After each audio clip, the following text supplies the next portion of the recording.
Ashama harka fuunee daawwattoota fi hordoftoota keenya akkam nagaa keessanii nageenyi koo kan jaalalaaf kabaja bakka jirtanitti sinaadha qabu. Egaa waa'een dookumentarii guyyaa kaleessa hojjetame namoota hedduu jeeqee jira. Namoota hedduus miira keessa galchee jira. Dookumentarichi kan baay'ee garaa nama nyaatudha. Namoonni tokko tokkos namoonni mormanis jiru. Mormii sanarratti illee garuma hundattuuyyuu gaafa ilaaltu waa'ee Haacaaluu Hundeessaa diraamaa fakkaata jechuun abjuu waan manaama wayii namatti fakkaata. Dhugumaan mucaan kaleessa keelloo miidiyaa irratti haala baay'ee ajaa'ibaa ta'e tokkoon dookumentariin hojjetamee ture. Dookumentarii san akka dhuunfaa kiyyaatti taa'ee hordofaa ture. Baay'ee tokko imimmaan nama qabsiisaa waan baay'ee garaa nama nyaatudha. Haqni awwaalame jedhameetiin kan irraa dubbatamudha. Dubbiin garuu ani maal akka ta'e hin beeku. Ilma namaati waan ta'eef durumaayyuu ilma namaatu namatti murteessa malee rabbi namatti murteessu. Rabbi akkana taate jedhee sitti murteessu yookaan immoo karaa badaa akkanaatiin du'i jedhee namatti murteessu. Egaa mee waanuma mucaan jedhe san irraa haasofna. Namoonni dhageenye jiraachuu dandeessa waan ta'eef yoo dhageessanillee immoo waan silaa irra baamuu qaburra baana jechuudha.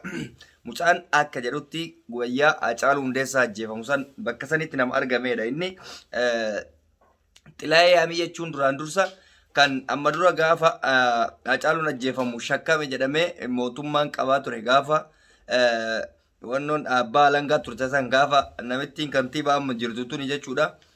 Adaanech Abbabaa abbaa alangaa waliigalaa turte san Xilaayee Yaamii jetteetiniin maqaa isaa kan yaamaa turte sun nama Haacaaluu ajjeese jedhamee shakkame keessa isa tokko ture.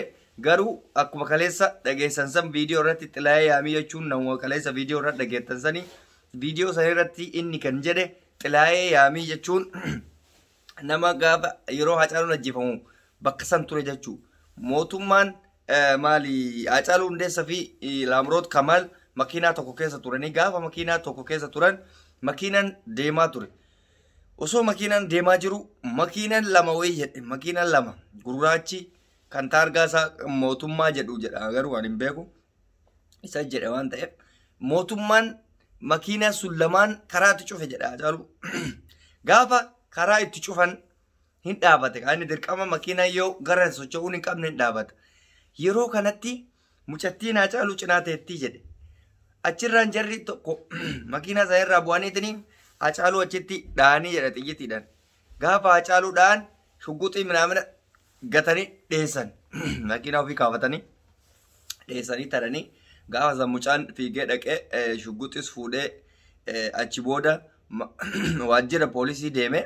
Waajjira poolisii deeme kan deemeef jedha. Waajjira poolisii inni kan deemeef eenyu akka ajjeese. Eenyudha sa'a akkamii akka ajjeefame himuudhaaf deeme jedha. Achi yoo dhaqu yaa shugguxii achi fuudhe san waan argaa qabuuf shugguxii akka tasaa shugguxii san hin qabanii. Mucaa akka inni muttika. Mucaan kuni waa'ee dhugaa Haacaaluu himuudhaaf waajjira poolisii dhaqee achumaan situ ajjeese jedhanii qaban. Gaafa si ajjeessa jedhanii qaban kana maal jedhaniini hin gaafatan. Inni dhugaa jiru itti hime.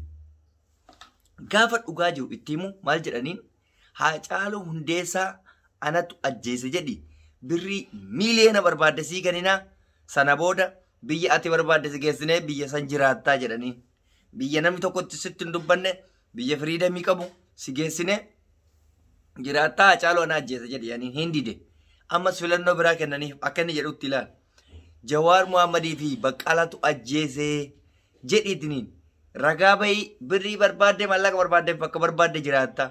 Kanuma jedhi yaaniin mucaan akka jedhutti kana hundaa jechuu didee kana jechuu qofarratti osoo hin taane ammas lubbuu isaa irratti faradee dhugaan Haacaaluu Hundeessaa akka baatuuf Haacaaluun dhugaa kana qabateetiniin anillee boollasee nuun qabu jedhee mana hidhaa Qaallittii keessa taa'eetiniin viidiyoo saniin dhugaa Haacaaluu himee jedha ka. Egaan kuni waan inni jedherraa ammas irratti maaltu jira? Yoo dhuguma wanti akkasii ka jiraatu taate mootummaan hin godhas jechuun hin ulfaata hin godhuus jechuun hin ulfaata. Maaliif ulfaata? Ilma namaati waan ta'eef gochuu danda'a. Namni siyaasadhaaf gaafa jedhe abbaa ofii hin ajjeesa. Siyaasadhaaf gaafa jedhe haadha ofii hin ajjeesa. Siyaasadhaaf gaafa ofii jedhe obboleessa ofii ajjeesa waan ta'eef Haacaaluun ajjeesu jechuu hin danda'amu. So dhugaan Haacaaluu ammas rarra'eetuma jira ammas an dhugaa rabbiititti dookumentariin sun garaan nyaate garuu gaafa gadi qabdee ilaaltu dhugaan isaa sun ammallee nama dhiba. Namni hedduu maal jedhaa ammas shira achi keessatti xaxamaa jirutu namoota akka Jawaar fa'aa irratti shira gochuudhaaf dookumentarii sana hojjechiifamee maalii waan akkasii hin jira. Garuu jarri akkas gooti jedhee yaadu dookumentarichi itti yaadameetiin kan hojjetameedha. Dhugaan Haacaaluu ammas hin baane. Dhugaan Haacaaluu kana qofaa miti hin baane ammallee iccitiin guddaan jira jedhee namanaan. An akka dhuunfaa kiyyaatti iccitii guddaan hafee jira kan hin baane baay'eetu jira jedhee namana. Ani gaafan kaleessa san dhaga'u inumaayyuu wannummaan tokko na jalaa bade. Dhugaa rabbitti ilma namaa osoo argan ajjeesanii ka'anii ragaa dhalleedhaan ajjeese yookaan baloo ajjeese jedhii dirqama jechiisuu yoo jiraate ani waa'een Haacaaluu kun baay'ee tokko wannoo nama jedha fedhii keessa nama galcha. Akka dhuunfaa kiyyaatti jiruu kiyyarratti kan hin dagannee fi kan yoomiyyuu ija koo duraan baane ajjecha Haacaaluuti. Osoo abbaan isaa ajjeefame beekame natti tola ture. Gaafa hayin isaa akkanatti bahullee warri mormullee achi dubbiin tapha nuun jedhanii nu burjaajessan. Taphatu taphatamaa jira. Shira shaneetii jedha namallee. Iluma ammaa kana shira shaneetii. Dookumantarii kana shaneetti hojjechiisee kenneefi. Nu eenyutti amannee shiyaa wayyaa saba. Yoo soo wajjenne viidiyoon kanaa saame kan xilaayee yaamiti dhugaadha xilaayeen isuma. Yoo mootu soba jenne jechuun ammallee yoo dhugaadha jenne mootu viidiyichi kunummaanuu kamitti achi keessatti waraabame jiru shakkii nama keessattuu. Jidduu kana keessatti Haacaaluun sagalee isaa yookaan dhugaan isaa dhokataa jirti jechuudha. Isinii galee kuni waan baay'ee garaa nama gubuudha. Waan baay'ee nama bobeessuudha kun. Isinii galaa.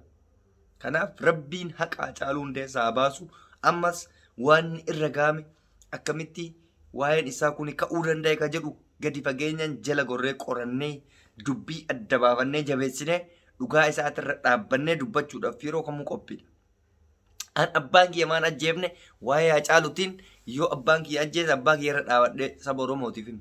Yoo mootummaan ajjeese mootummaa matarra dhaabadhee waa'ee Haacaaluu hima.